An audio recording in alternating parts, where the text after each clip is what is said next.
لا یؤمنون.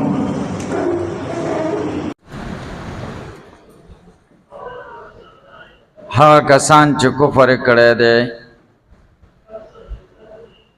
برابر دی په دوی باندې ویرول ستا دوی لره او نه ویرول ستا دوی لره، ایمان نه راوړي دوی.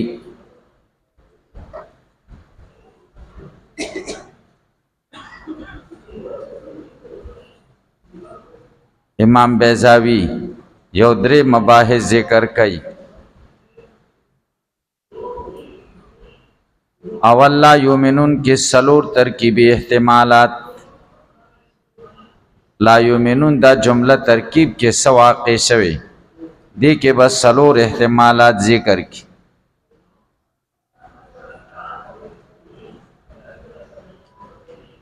ورپسې به د تکلیف ما لا یطاق د قائلینو استدلال ذکر کی سره د جواب نه.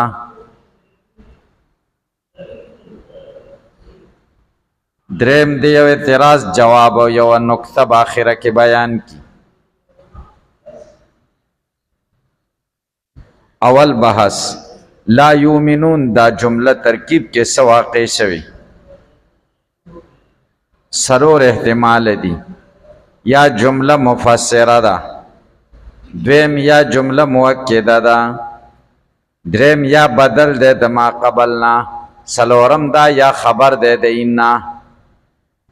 وای نش سو احتمالش اول جمله مفسره ده، دویم جمله مؤکده ده، دریم بدل ده د ما قبلنا، سلورم خبر ده د اینا. او سواء علی منظر تهم لم تنذرهم دا په منځ کې جمله معترضه راغلی. الذين كفروا اسم د اینا ده، لا یؤمنون خبر ده، او منځ کې سواء علی انذرتهم لم تنذرهم دا چی دي؟ جمله معترضه ده. الکه دا سلور احتمال خدای تفصیل ته وګوري. اول جملتون دا لا یؤمنون جمله دا خو مفسره لاجمال ما قبلها، دا مفسره ده وضاحت کوي د ما قبل د اجمال. ما قبل پس کې اجمال ده. فيما فيه الاستواء په هغه سکه چې هغه کې استوا ده. یلکه ها کسان چې کفر کړي دي سواء علیهم انذرتهم لم تنذرهم، ستا ویرول دوی لرا او ستان نه ویرول دوی لرا برابر دي. اوس فيما فيه الاستواء خو نه د ذکر کړي چې انذار او عدم الانذار پس کې برابر دي. لا یؤمنون سره دا واضح ک په عدم الایمان کې برابر دي. انذار او عدم الانذار دوی له برابر دي پس کې چې ایمان نه راوړي. الکه په پوه شئ نو مخ کې جمله کې اجمال او د سې اجمال او پکې فيما فيه الاستواء چې دا استوا پس کې دا. لا یؤمنون کې فيما فيه الاستواء ذکر شو چې دا استوا پس کې دا عدم الایمان کې. فلا محل لها دې د لپاره محل نشتا. جمله مفسره ته محل نه، محل دا معنا دا جمله مفسره حال نه، مفعول به نه، بدل نه، په مخ کې باندې عطف نه وغیرہ، دې لپاره محل نشته. دیم او حال مؤکده یا حال مؤکده ده. دا حال مؤکده نه، حال مؤکده نحوی نه ده مراد چې وروسته د جملې اسمیه نه برازي او د اسمیه دواړه طرفونه به جامع دي او دواړه به معرفي او وغیرہ وغیرہ چې دغه چې پکې دي، هغه نه ده. بل حال مؤکده دا معنا چې د ما قبل مضمون تاکید کوي. د ما قبل مضمون څه کوي؟ تاکید کوي. دلته مخکې مضمون څه؟ ها کسان چې کفر کړي دي ستا انذار دوی لرا او نه انذار د دوی له برابر دی. نو چې انذار او نه انذار ورته برابر دی ضمناً د دې نه معلومیږي چې دوی ایمان نه راوړي. نو لا یؤمنون د هغې تاکید شه. هلکه پې پوه شئ انذار او عدم الانذار ورته برابر دی خو معنا یې څه شوه؟ نه راوړي. لا یؤمنون د هغې تاکید شه، نه مؤکده شوه. دریم او بدل عنه یا بدل دی د ما قبلنا. څه دی؟ بدل دی. بدل اشتمال دی. بدل کلم نه دی او بدل بعضم نه دی او بدل غلط خو غلط دی نو بدل کل خو دې ته وایي چې مضمون د دویمې جملې بعینه مضمون د اولې جملې داسې نه ده بدل بعض دې ته وایي چې مضمون د دویمې جملې بعضې د مضمون د چا نه د مخکې جملې نه دا ضم نه ده بلکې بدل استعمال دی اوله مشتمله ده په دویمه جمله اوله مشتمله ده په چا په دویمه جمله او بیا دا اوله داسې ده که غیر واقعیه لکه څه غیر واقعیه لکه انذار او عدم الانذار په دوی برابر دی انذار عدم الانذار دی له برابر دی نو استوا پکې راله خو دا استوا په څه کې ده په عدم ایمان کې ده نو دا استوا د انذار او عدم انذار دا مشتمله په چا ده په عدم الایمان ده نو دا لا یمنون بدل استعمال شه د هغې نه هلکه پرې پوه شئ او په هغې کې خو عدم الایمان شته که نه خو دا ده چې صراحتا نشته هغه مخکې جمله داسې ده لکه غیر واقعیه لکه پوره چې نه پوره نه ده که نه استوا د انذار او عدم الانذار پکې ده خو دا خو پکې صراحتا نشته چې د انذار او عدم الانذار ورته په څه کې برابر دی استوا په څه کې ده دا بدل استعمال شي څلورم او خبر ان یا خبر د ان دی ان الذين كفروا اسم د ان دی او لا يؤمنون خبر د ان دی والجمله قبل اعتراض بما هو علة الحكم او د دین مخکې چې کومه جمله دا سواء علیهم دا جمله معترضه ده په هغه څه چې هغه علت د حکم دی اعتراض راغلی په هغه څه چې هغه علت د حکم دی څه دی علت د حکم دی لکه ما ته وګورئ هغه کسان چې کفر کړی دی لا یؤمنون د ایمان نه راوړي د عدم الایمان حکم په چا ولګېده په الذین کفروا باندې په الذین کفروا حکم د چا ولګېده عدم الایمان خو د دې عدم الایمان علت څه دی علت څه دی استواء والانذار وعدمه پوه شئ پې نو لا یؤمنون حکم شده الذین کفروا او مخکې د خبر او د اسم په منځ کې د الذین کفروا اسم دی لا یؤمنون خبر دی د اسم او د خبر په منځ کې مخکې جمله رااله مخکې جملې څه چل وکړو علت د حکم واضحه کړه هلکه علت د څه واضحه کړه د عدم الایمان علت یې ښکاره کړه چې د عدم الایمان علت څه دی استواء والانذار وعدمه دی هلکه پرې پوه نه شي جمله معترضه ده خو د جملې معترضې پیدا څه ده علت د حکم پکې بیان شوی دی څه پکې بیان شوي خو دا مخکې دا څلورمه اله صحیح کېږي دا څلورم احتمال چې خبر د ان نشي دا اله کېږي چې دا سواء علیهم انذرتهم ام لم تنذرهم دا جمله شي دا څه شي شبه جمله نشي کمنګ انذرتهم لم تنذرهم د سواون د پاره فاعل کو نو بیا خو شبه جمله شو کنه جمله خو نشو چې سواء علیهم منګه خبر مقدم ک انذرتهم تنذر مبتدا مؤخر کو نو بیا به جمله معترضه شي جمله معترضه شبه جمله ک جمله الکه په پوي چې کې په پوي ولایت مما احتج به من جوز تکلیف ما لا یطاق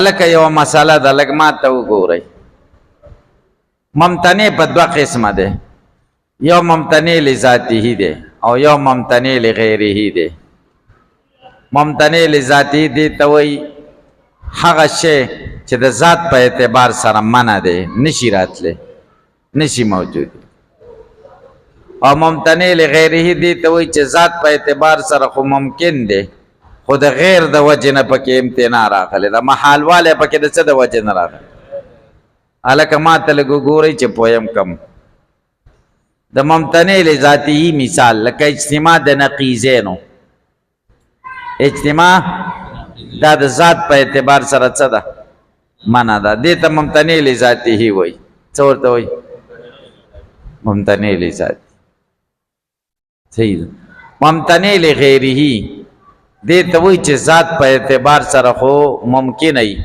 خو دا امتناع پکې د غیر د وجه نه راغلی دا امتناع پکې د څه نه راغلی لکه مثال زه تاسو ته مثال وایم خدای ویلی دی چې ابو جهل با دوزخ لذي خدای ویلی دی ابو جهل به دوزخ لځي. مثلا اوس ته وایي چې ابو جهل جنت ته ځي، او د ابو جهل جنت ته تلل محال دي، ممتنی دي، خو ذات په اعتبار سره خو ممتنی نه دي که ډېر خلک جنت ته ځي، ابو جهل که لاړه څه چل به وشي؟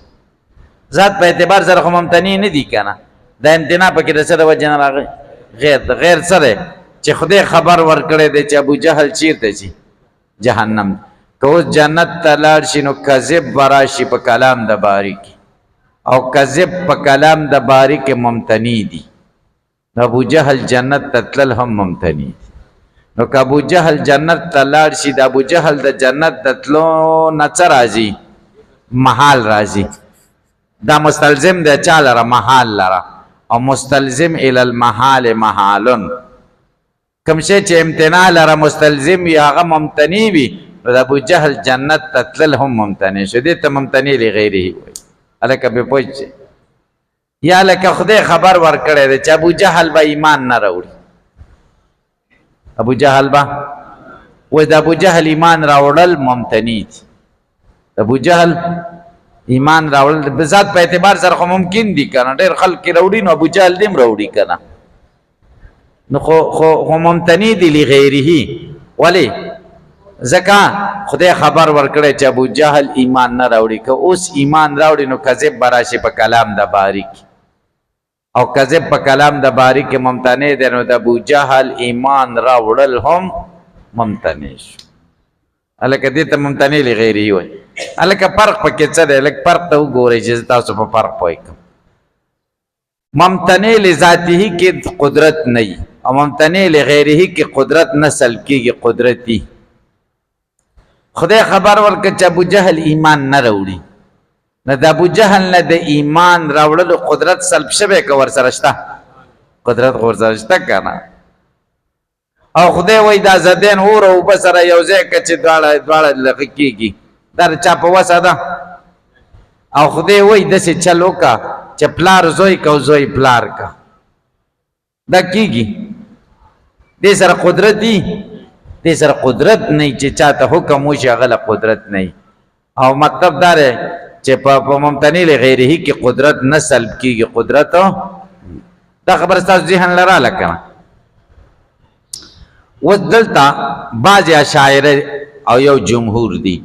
بعضې اشاعره وایي تکلیف د ما لا یطاق جایز دی، یعنی په هغه څه باندې یو څوک مکلف کول د خدای د طرفه چې هغه د ده په وس کې نه وي، دا وایي جایز ده.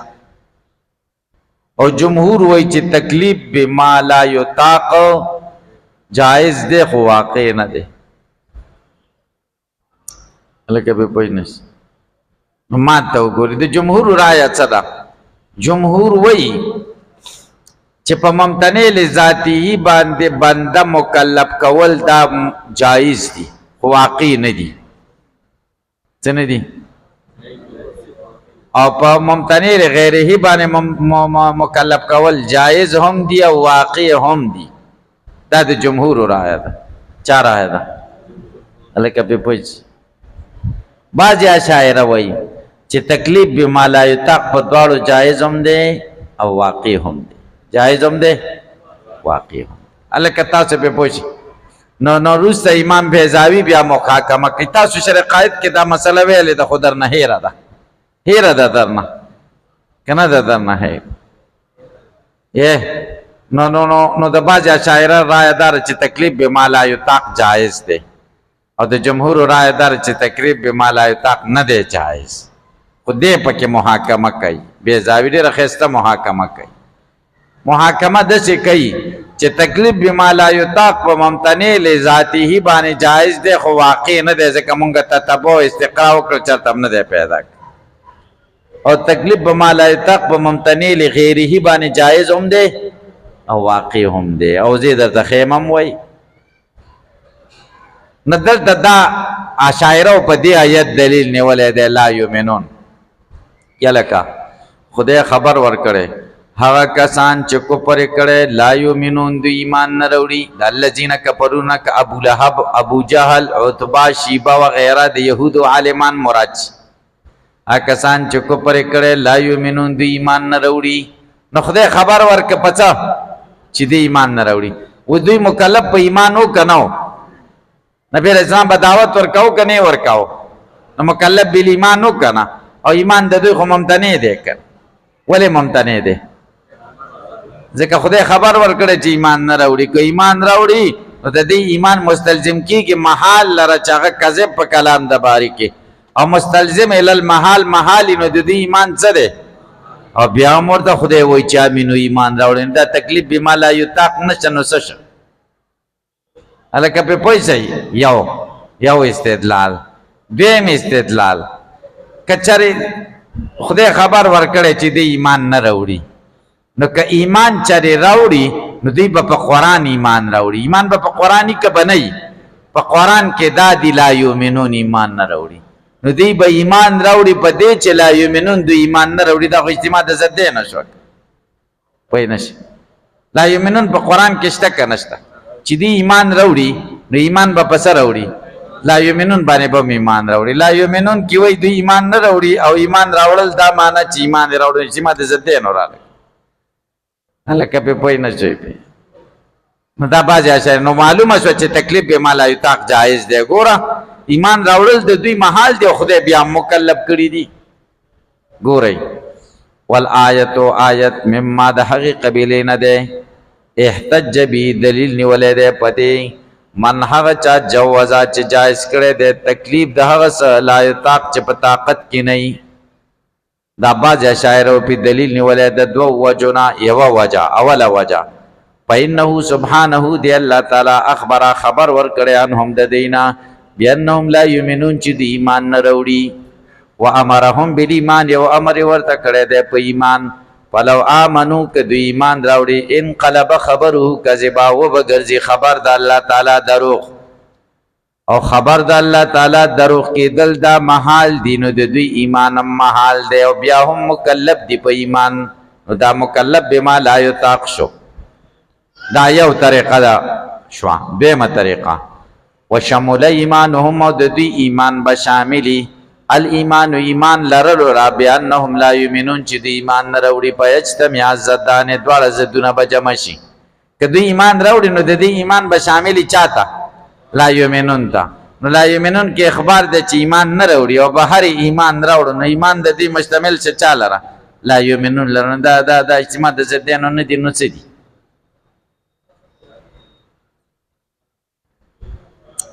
دی اوس خپله محاکمه کوي که نه. د بعضې محاکمې ډېرې خوندورې دي، نورو کتابونو کې نشته. یو اسم عین دی د مسما سره او که غیر دی. د بعضې اشاعره او د معتزله اختلاف بسمې کې تاسو ته مې ویلی و ده ښه محاکمه کړې. اسم عین دی د مسما سره او که غیر دی د مسما نه، او ده ویلي د اسم نه لفظ مراد دی او که ذات ته مراد دی. که ذات ته مراد یې عین دی د مسما سره او که لفظ ته مراد یې ډېر ښایسته محاکمه یې کړې. دلته هم ډېره ښه محاکمه کوي. والحق حق دا دی ان التکلیف بالممتنع لذاتی، تکلیف په ممتنع لذاتی باندې څوک مکلف کول و ان جاز عقلا اگر چې عقلا جائز دی. عقلا ولې جائز دی؟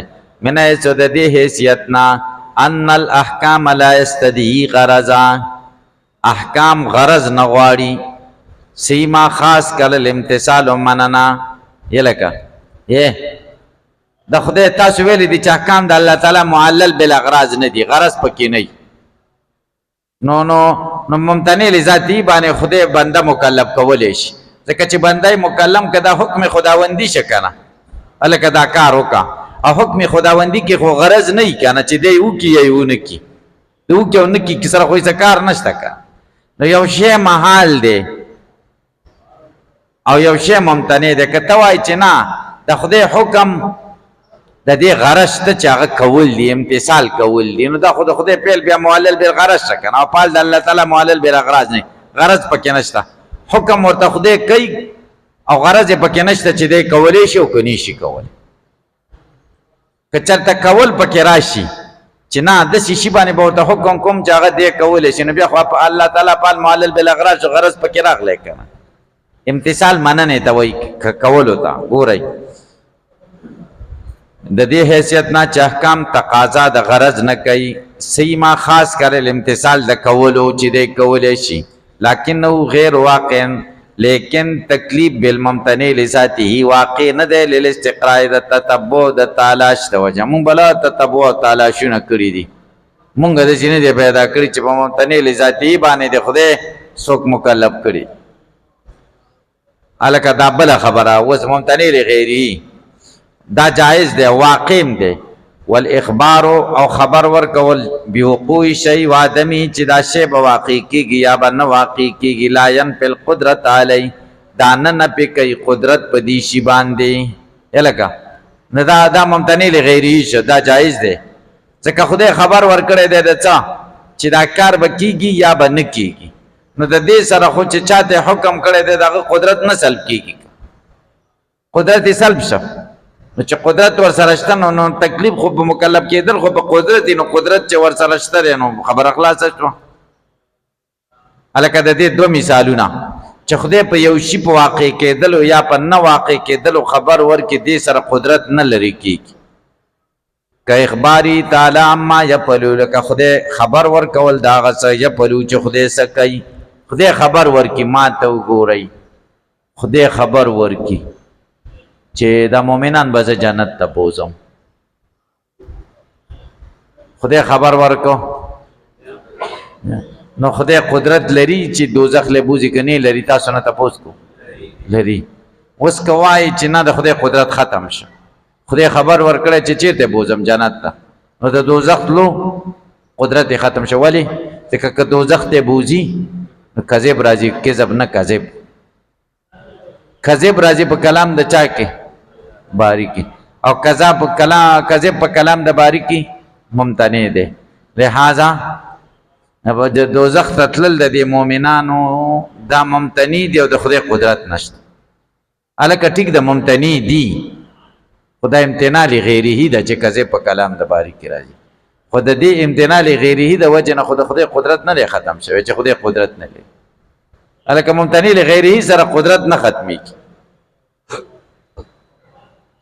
او العبد بی اختیاری دا بل مثال دی او العبد بی اختیاری یا خدای خبر ورکی چې بنده په خپل اختیار دا کار کولی شي دا کار کوي اوس دی بنده سره د نه کولو قدرت شته که نشته شته که نه دا نشي ویلی چې قدرت ور سره نشته ولې ځکه خدای خبر ورکړه چې دا کار کوي که نه کوي نو کذب راځي په کلام د خدای کې او په کلام د خدای کې کذب محال دی نو چې دې دا کار نه کوي دا نه کول محال دی او چې محال دی نو د قدرت مونږ وایي محال دی امتناع پکې لغیره دا خود د سره قدرت شته کنه خدای دې تاسو په یقین شرقایت بم څنګه ویلې څنګه مولیانو سره بم ویلې شرقایت بم ملک د څنګه مولیانو مخ کې بم څنګه مولیانو ویلې نو طالبان بخو اوس به تاسو څنګه ویلې دا به بم پکې د کړی کې بم پکې نه ذکر دې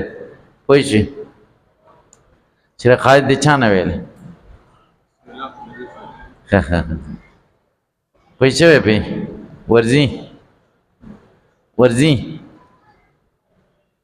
ورزي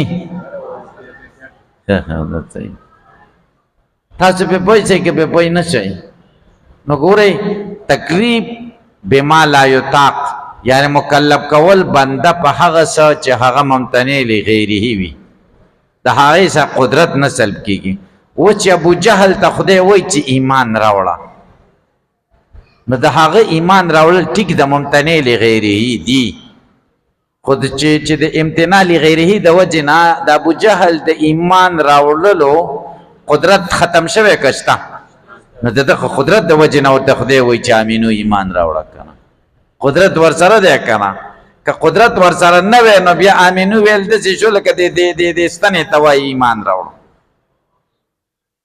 نو چې قدرت ورسره شته نو بیا خو دا تکلیف بما لا یطاق شه که تکلیف بما یطاق لکه په پوه شئ که په پوه نه شئ اوس په پوه شئ تکلیف بالممتنع دی خو تکلیف بما یطاق دی بما لا یطاق نه دی ځکه ممتنع لغیره د ممتنع لذاته نه ده خدای خو هم پوه کنو تاسو په پوه شئ که په پوه نه شئ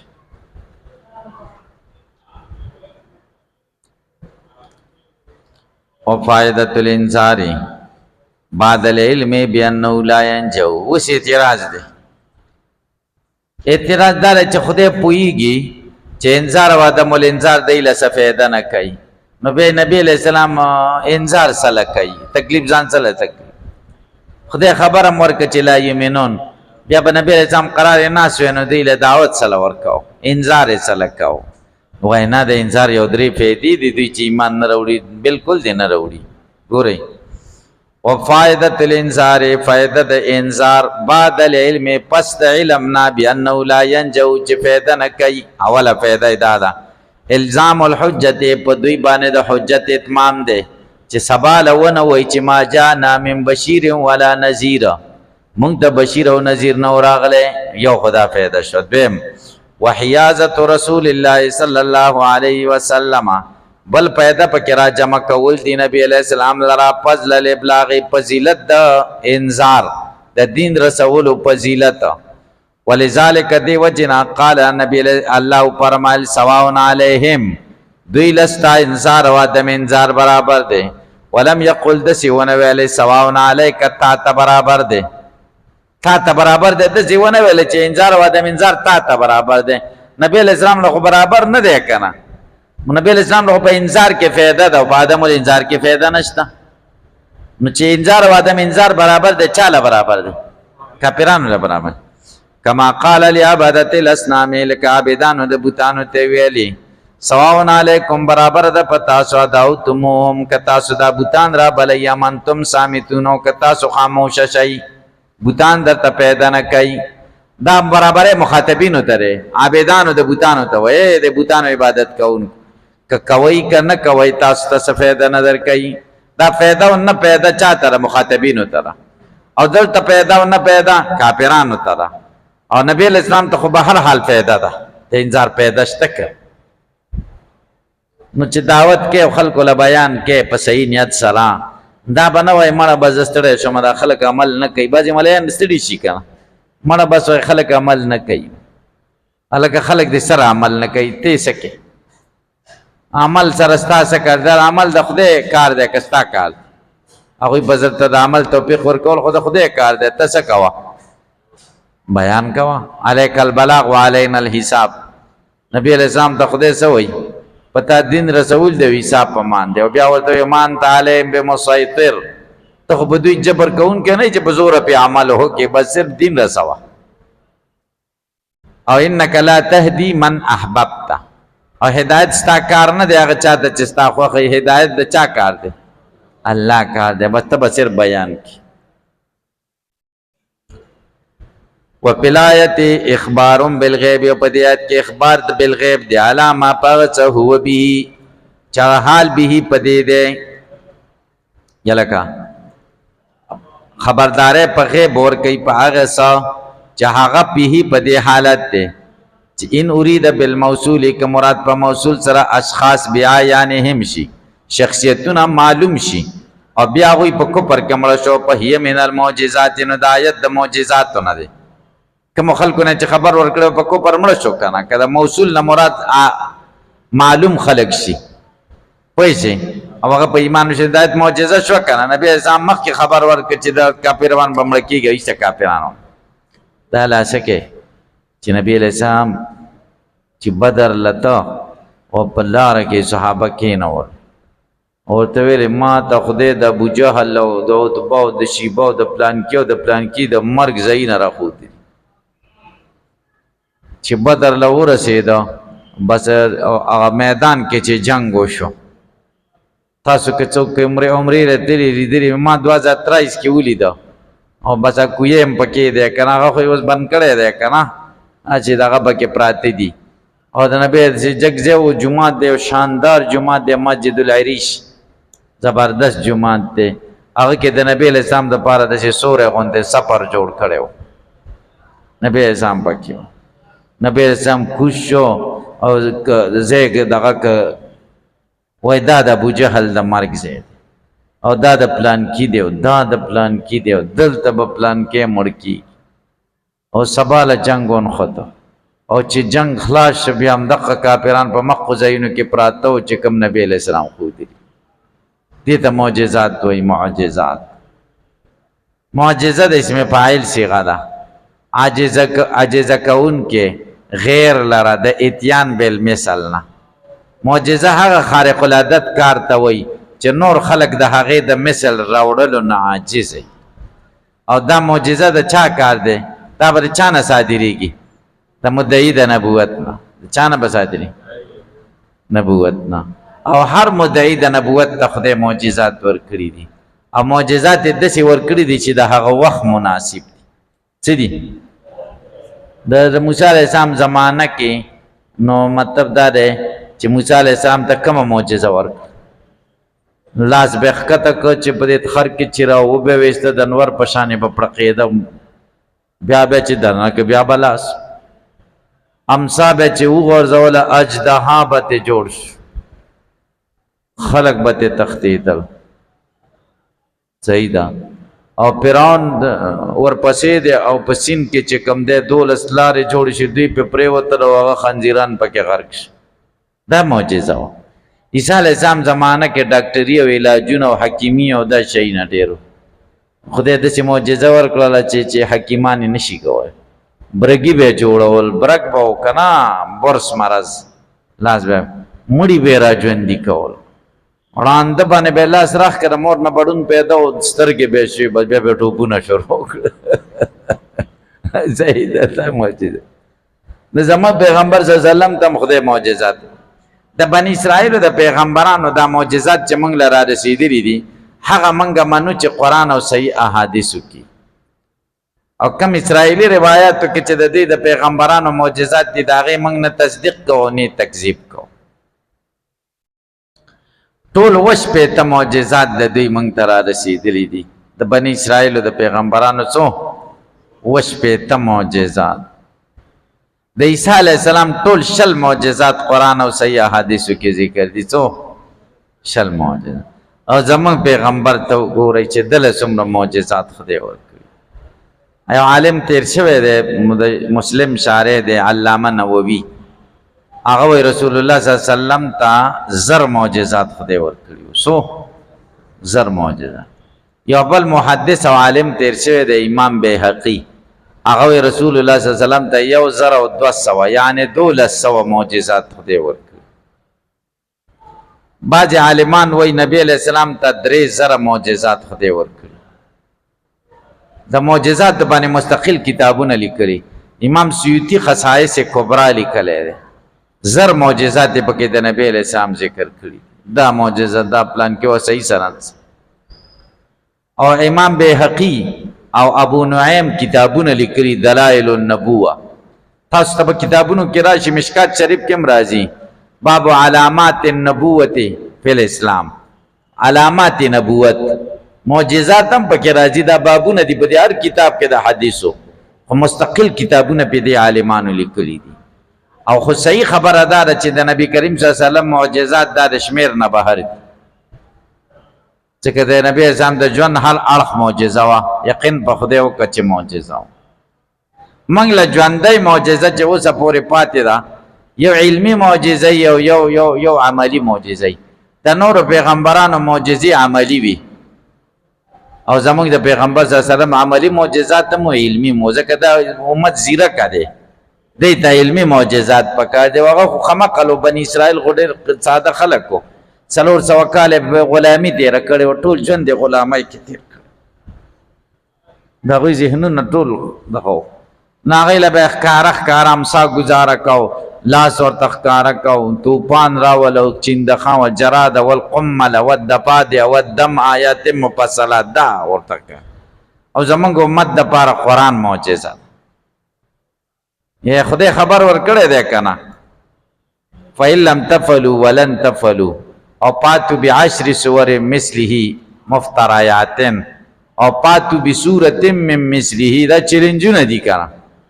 او 1440 کاله د نبی علیہ السلام د هجرت وشو، 14.5 کاله چا کړی دی د دې مقابله، چې هر چا کړی ده، نو بس اخره کې متنبي نه دی. دا کتاب چې تاسو 5مه درجه کې ویلی دی، د پیغمبرۍ دعوه وکړه او شاعر و که نه، او چیرونه جوړول چې بزم پیغمبر مو بیا وروسته خندا ورله چې څه قمقل یم ما له ګوره خرې له ګوره او سارا شپې له ګوره ما له ګوره او دغه د قرآن مقابلې له ګوره بیا توبه ویست ځکه شاعر وکنه لکه تاسو په پیسې کې به پي داسې خلک تیر شوي دي چې هغوی د قرآن مقابله کړې ده او بس یو ځای پورې مزل کړی هو بیا پوه شوي دي چې دی لږ ما له ګوره او دی خبره لکه آیاتونه را نازل شوي دي یو وایي ډېر مدعي د نبوت ډېر خلک دي وایي آیاتونه را باندې نازل شوي دي هلکه پې پیسې که پې پیسې